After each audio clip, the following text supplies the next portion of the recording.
The following presentation shows the draft 2022 budget for the City of Penticton. The budget is subject to change before second reading on February 17th, 2022. The RDOS Board of Directors encourages you to provide feedback before then. Here's RDOS Manager of Finance, Jim Zaffino.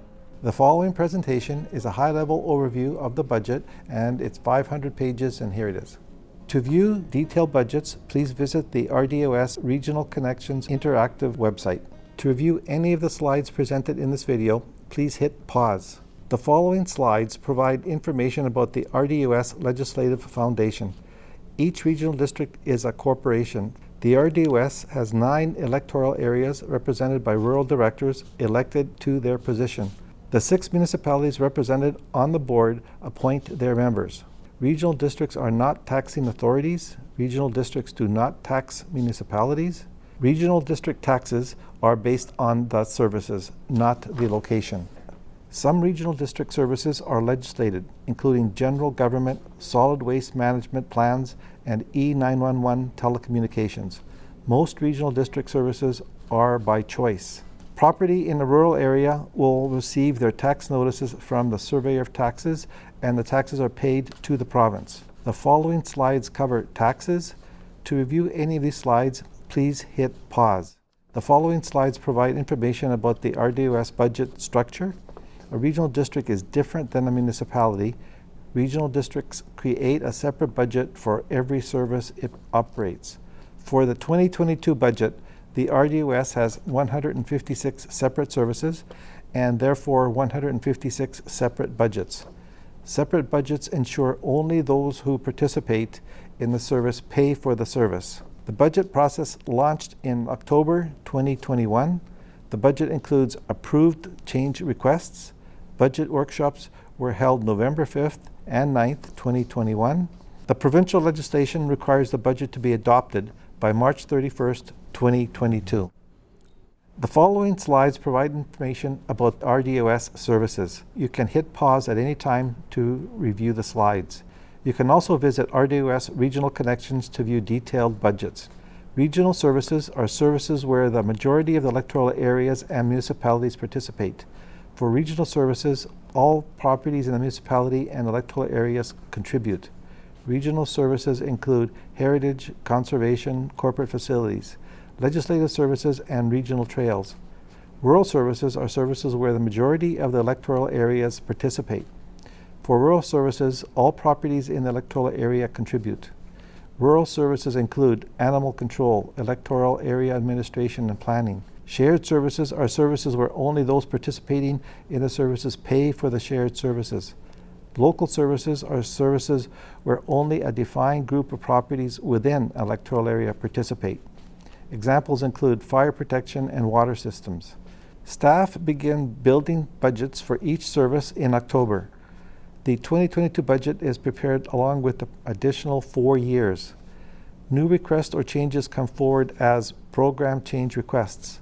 If approved, the item is added into the draft budget. The official title of the draft budget is 2022-2026 5-Year Financial Plan. The board can make changes to the budget up until it is adopted. Feedback from public consultation is presented to the board along with the Budget Bylaw for second and third reading and adoption. By legislation, the budget must be adopted by March 31st, 2022. This presentation is for regional district taxpayers who live within the boundaries of the City of Penticton. In this case here, it shows that 39.45% of the assessments within the regional district belong to the City of Penticton. It also shows that 25.97% increase in assessment, which means that it is lower than the overall average increase for the assessments, and that means Penticton will pay a lower tax burden in the overall services that Penticton participates in.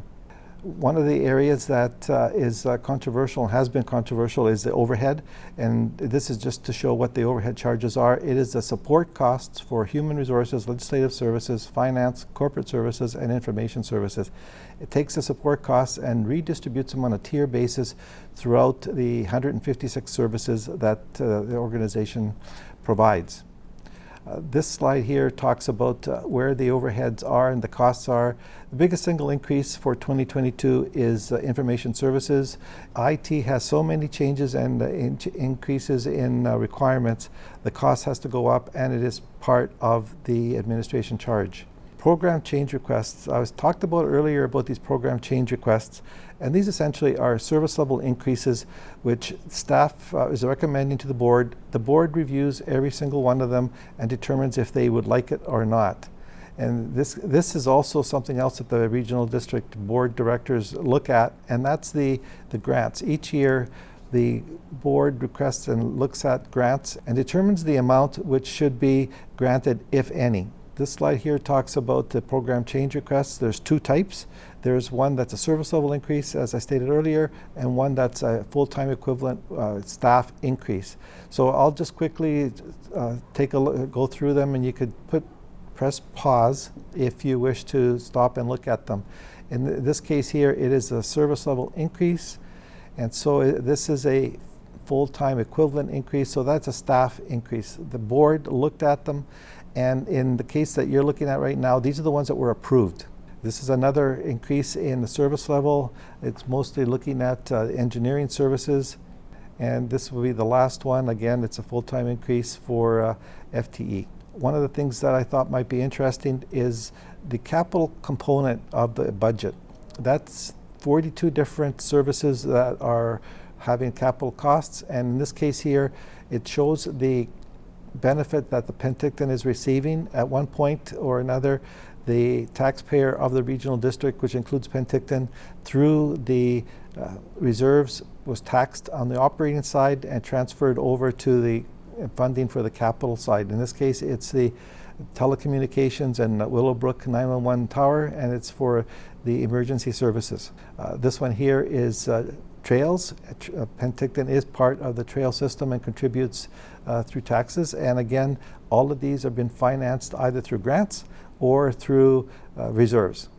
This one here is a solid waste management plan. It's a carry forward from last year. This project is to take a look at the solid waste management plan and see where it needs improvement and where we need to add some capital projects. This is just an example of a comparison between 2021 and 2022 budgets. It shows where there's a consistency, 58 million for 2021, 60.2 million for 2022. You'll see that I have an adjustment on here. There's a number of projects that were carried over from 21 to 22, 7.2 million, and one major project for composting in 2022. So it skewed the numbers in 2022, and I just wanted to make sure that everyone out there knows that there is a consistency.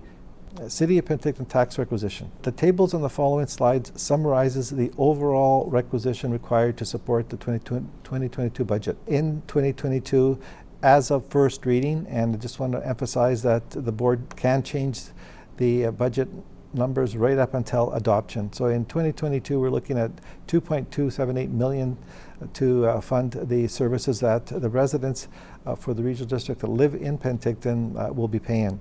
The tax requisition has increased to $113,000, which is a 5.23% increase. However, there is a non-market growth in there that reduces the actual tax increase to 3.34. These are the material increases or decreases in the budget that actually make up the difference from 21 and 22. They are itemized there. I won't speak to them, but again, if you press pause, you can take a look at the far right, which shows why there's an increase, or in some cases there's a decrease. This is the tax requisition. So this first slide talks about and itemizes the detailed services that Penticton residents pay, and it shows the increase and decreases by percentage and also by dollars. And these are the tax requisitions that the RDOS residents that live in Penticton pay, but the board members do not have any direct control over these. There's a number of services that the board receives in the budget. However, they do not have any control of the dollars amount. That's just given to us. Examples would be BC Transit, SIR, which is a sterile insect release program, the regional library. Also included in your budget that's not on here are taxes, for instance, for the school district, the municipal finance authority, also the rural taxes, which includes roads and policing.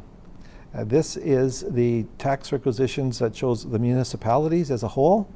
The next one is the tax requisitions that it shows the electoral areas. One area that I just want to make sure that everyone knows here is the Area I, which is Kaleden, Apex, etc., which has a new service for the Apex Fire Department. Not that it affects the residents that live within the city of Penticton, but just to show that the Area I does not have a 30+% increase. It actually is just over 9%, and that's because of the new service. This is just an example of various taxes for various values of properties, starting at 500,000 to $1 million. I thought it might be interesting. This is only, again, I emphasize, regional district taxes. No taxes that are included not included in this is the school. Again, as I stated earlier, policing, road, and miscellaneous taxes that the province puts on the taxpayer, not us. This is just a report that shows the cost per taxation per capita. It's important to notice that the more assessments that there are, more likely the more people that there are in the service area. For electoral areas, usually will be paying more and have a higher capita, mostly because these are taxes that usually a municipality would provide the service, but in this case here, it's municipalities are lower because they charge through their own tax system. As you can notice, this is concerning the city of Penticton, and as far as the per capita for the residents within the city of Penticton, it is the third lowest.